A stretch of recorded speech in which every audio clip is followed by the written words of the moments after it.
Hi, I changed the color of the lights in the background, which I always think is going to be cool, but then I realize it's not.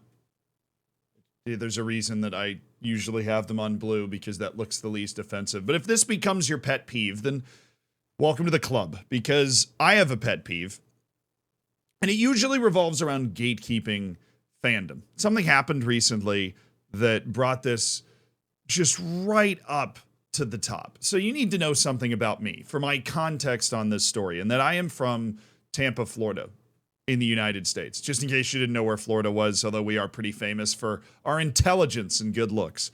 But Tampa, Florida has some bad sports teams.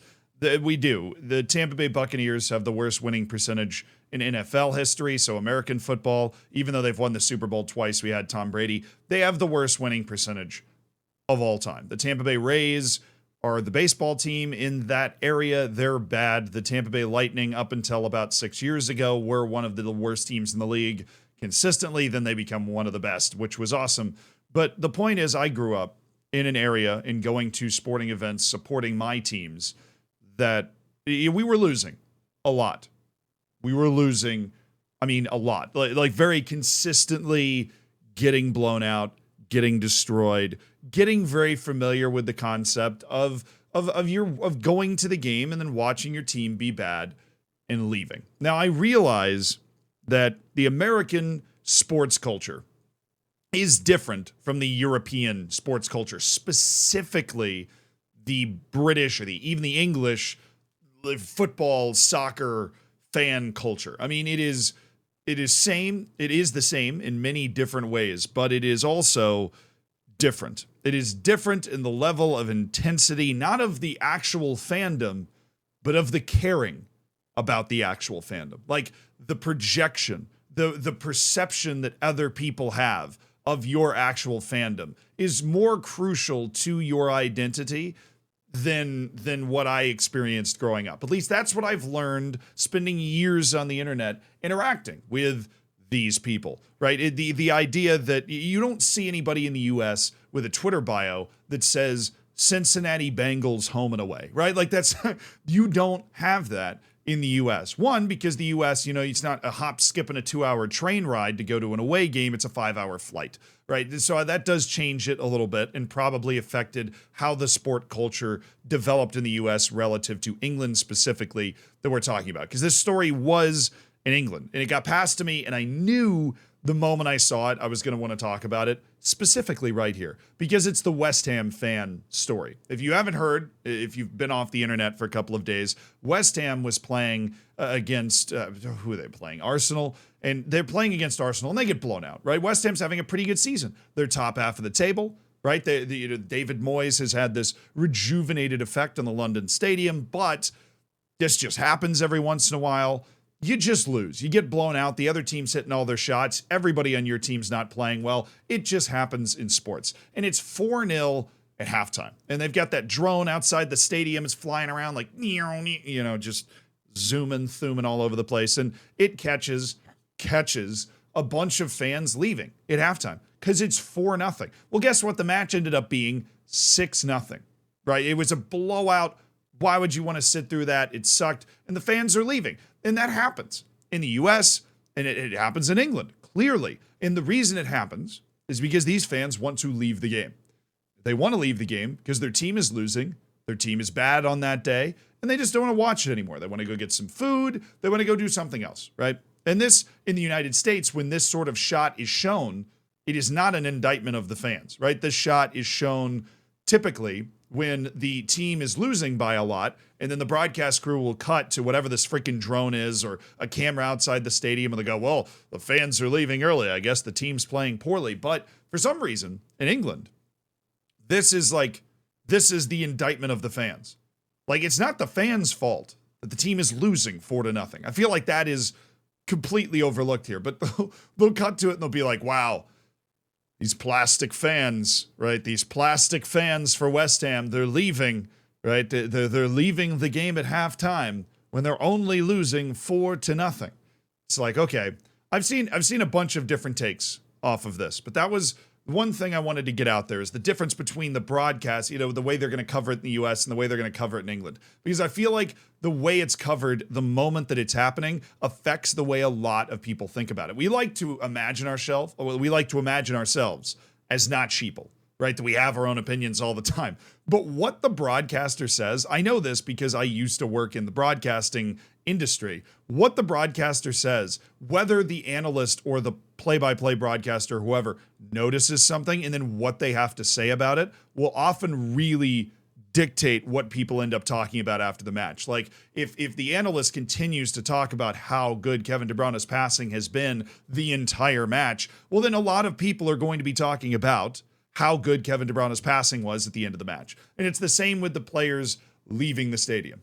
Now, there was also punditry going on after the match because this was a standalone game. It was just West Ham against Arsenal. That was the only thing to watch. They weren't hiding in the middle of a Saturday where people could pay attention to other matches as well. And the first one that I saw was some dude named Chris Sutton. Now, I'm going to be entirely honest with you. Might be my fault that I don't know who Chris Sutton is, but I don't know who Chris Sutton is. Now, Chris Sutton said that the fans that are leaving are not true fans.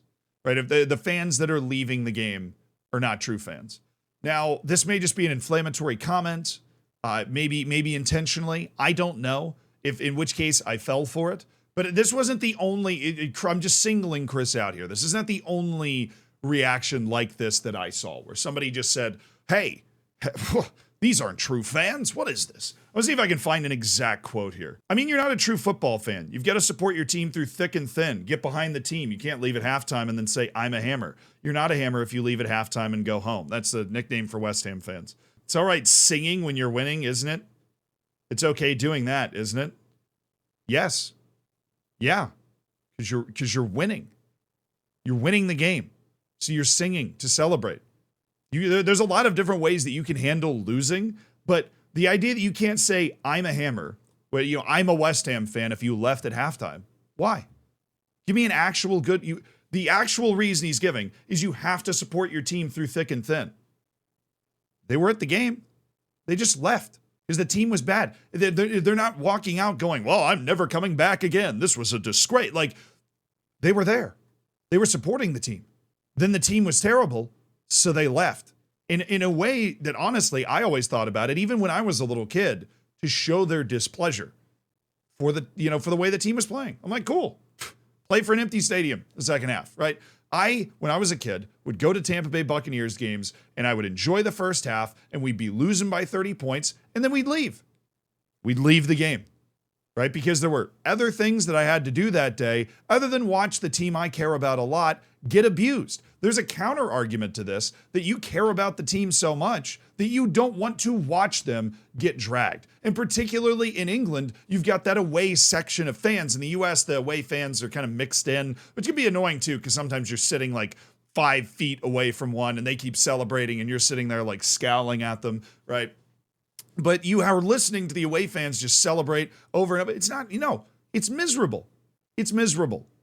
It has nothing to do with whether you're a fan of the game or not. Some people want to just sit there and drink a beer and have a good time and couldn't care less about who was winning the game. I guarantee you, because this stadium is in East London. I know.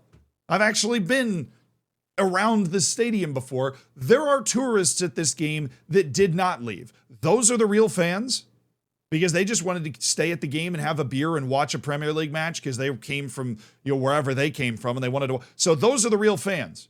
Some dude that came from Florida down the street from me doesn't even know what West Ham is, but he stayed at the game because he just wanted to hang out. Those are the real fans. But the people that were so disgusted that they left the match early, those are the fake fans. I mean, to bring this together for you, I've left so many Tampa Bay Buccaneers matches. So many. Games. I would call them games. You guys have converted me. Now I'm saying matches all over the place. I've left them all the time. When the Tampa Bay Buccaneers won the Super Bowl, I freaking cried. In a very manly way. Whoa, hey, come on. Like the most masculine tears you've ever seen. Like I was doing flexes in the mirror while I was crying. But I cried. I cried when the Bucs won the Super Bowl. But according to this train of thought, right, that I'm just highlighting that Chris Sutton said these specific words. His fault for being the first person that I found when I was like reading about this story. But I'm a fake fan, though. According to him, I'm a fake fan. I can't call myself a Buccaneers fan. You're a fan of the team you want to be a fan of, right? And everybody's trying to gatekeep this all the time. Fandom is different for every single person on the planet. Every single person on the planet has a slightly different approach to it, a slightly different reason they're a fan of a team, but every team has fans. You are the fan of a team that you call yourself the fan of.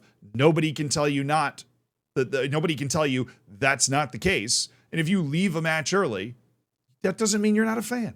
It doesn't. Now, if you keep buying season tickets, right, and you sit in the front row and you leave at halftime of every game just because your legs are sore or you don't have the attention span for a whole match, but you really care about that team, guess what? You're still a fan. You're a really weird one. Very weird. Big kind of waste of money at that point, right? But you're still a fan.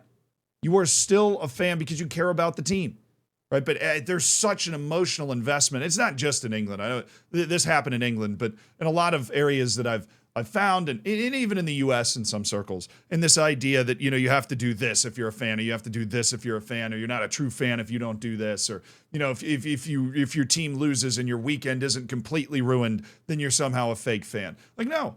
Root for your team. Have a good time. If your team sucks, laugh at it. That's what I learned when I was a kid. Your team sucks, and you go, we suck. Look at that. And then maybe every once in a while you'll sign Tom Brady and win a Super Bowl. But in the meantime, if you want to leave the game, leave the freaking game, because you don't have to sit there and suffer any more than you need to. All right. And the empty stadium kind of sends a message to the team to maybe motivate them. If you need like a fan helping your team reason to leave. But that's it. Leave the games. Be happy. See ya.